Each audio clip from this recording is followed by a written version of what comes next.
Collector Hanumantharao ఈరోజు యాదాద్రి భువనగిరి జిల్లాలో ఉన్నటువంటి జిల్లా ఆసుపత్రిని తనిఖీ చేయడం జరిగింది. దీనిలో భాగంగా ముఖ్యంగా హాజరుని చూడటం జరిగింది. ఎందుకంటే డాక్టర్లు సమయానికి 100% హాజరైతే దాదాపుగా ఇక్కడ పని జరిగినట్లే. అయితే కొద్దిగా దురదృష్టకరం ఏంటంటే మంత్ ఎండింగ్ కావటం, తర్వాత హాలిడేస్ వరుసగా రావటం వల్ల ఎమర్జెన్సీ విభాగమైనటువంటి డాక్టర్లు కూడా అత్యధికంగా లీవ్ పెట్టుకోవడం అనేది కొద్దిగా దురదృష్టకరం విషయం. సరే, ఏదేమైనప్పటికీ ఆ లీవులు మినహాయిస్తే మిగతా వాళ్ళు కూడా ఒక ఇద్దరు అనాథరైజ్డ్ ఆబ్సెంట్, అటు లీవు లేదు ఇటు హాజరు కాలేదు, అనధికారిక గైర్హాజరైనారు. కాబట్టి వీళ్ళకి ఇమీడియట్గా ఎక్స్ప్లెనేషన్ కాల్ఫర్ చేసి డిసిప్లినరీ యాక్షన్కి ఆదేశాలు ఇవ్వడం జరుగుతుంది. అదేవిధంగా ఇక్కడ ఉన్నటువంటి అందరు డాక్టర్లు కూడా చాలా పెద్ద డాక్టర్లు, నీలోఫర్ నుంచి, గాంధీ నుంచి, తర్వాత చాలా హైదరాబాద్లో ఉన్నటువంటి ప్రముఖ ప్రభుత్వ వైద్యశాల నుంచి వచ్చిన వాళ్ళు 40 మంది ఉన్నారు. ప్రొఫెసర్స్ కావచ్చు, అసిస్టెంట్ ప్రొఫెసర్స్ కావచ్చు, అసోసియేట్ ప్రొఫెసర్స్ కావచ్చు. వాళ్ళంతా కరెక్ట్గా వైద్యాన్ని అందిస్తే అసలు ఇక్కడ మొత్తం పేదవాళ్ళందరూ కూడా ఇక్కడ కిటకిటలాడి మొత్తం కూడా వైద్యం అందించేటటువంటి పరిస్థితి ఉంటుంది.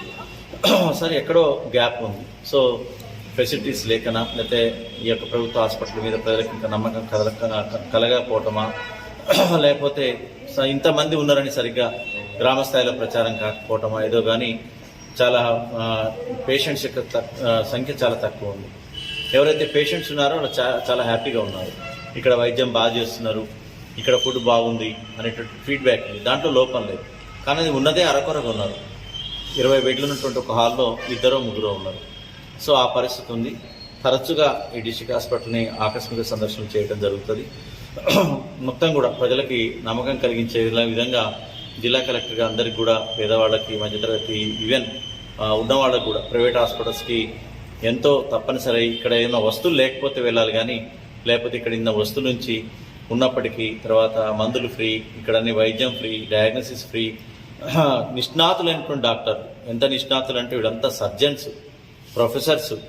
సో వీళ్ళు నీలోఫర్లో పనిచేసినటువంటి వాళ్ళు, గాంధీలో పనిచేసినటువంటి వాళ్ళు, ఉస్మానియాలో పనిచేసినటువంటి వాళ్ళు, వాళ్ళ పేర్లే చాలా ప్రఖ్యాతిగాంచాయి. కాబట్టి జిల్లా కలెక్టర్గా నా విజ్ఞప్తి, ఎవరైతే ఉన్నారో పేషెంట్స్, మీరు జిల్లా ఆసుపత్రికి రావాలని చెప్పేసి, రూపాయి ఖర్చు లేకుండా మంచి వైద్యాన్ని పొందుతారని చెప్పేసి జిల్లా కలెక్టర్గా తరచుగా సందర్శించి ఏమైనా ప్రాబ్లమ్స్ ఉన్నా కానీ అప్పటికప్పుడు రెక్టిఫై చేస్తానని చెప్పడం జరిగింది.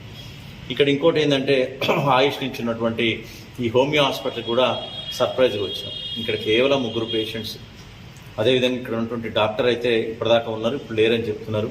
అదేవిధంగా 2 నర్సులు కూడా ఉన్నారని చెప్తున్నారు. వారిని ఇప్పుడే కలెక్టర్ కార్యాలయానికి పిలిపించుకొని వీరి యొక్క ప్రోగ్రెస్ రిపోర్ట్ కూడా సాయంత్రం వరకు ఇవ్వమని చెప్పడం జరుగుతుంది.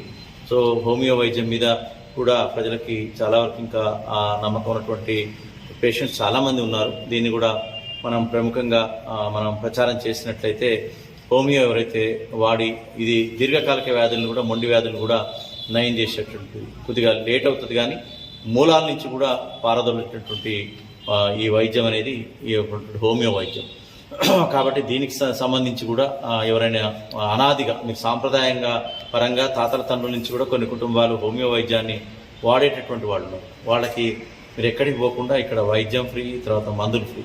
కాబట్టి ప్రభుత్వ హాస్పిటల్ ఆవరణలోనే మంచి బిల్డింగ్, ఇది కొత్త బిల్డింగ్, అన్ని వస్తువులు ఉన్నాయి. కాకపోతే ఇక్కడ పేషెంట్స్ తక్కువ, డాక్టర్లు కూడా మరి సరైనటువంటి సర్వీస్ చేస్తే పేషెంట్స్ పెరగాలి.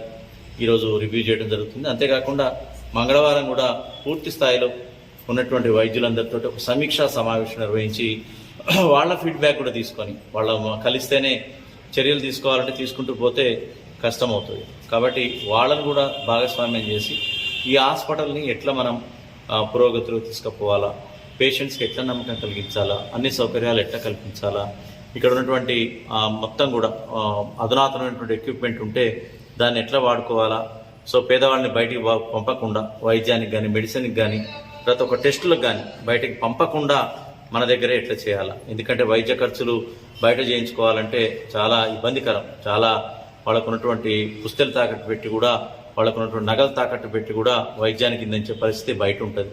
సో ఇక్కడ రూపాయి లేనటువంటి వైద్యాన్ని అందించేటువంటి ప్రభుత్వ ఆసుపత్రి ఉండగా బయటికి ఎందుకు పోతున్నారు అనేది ఒక $1 మిలియన్ ప్రశ్నలాగా మిగులుతుంది.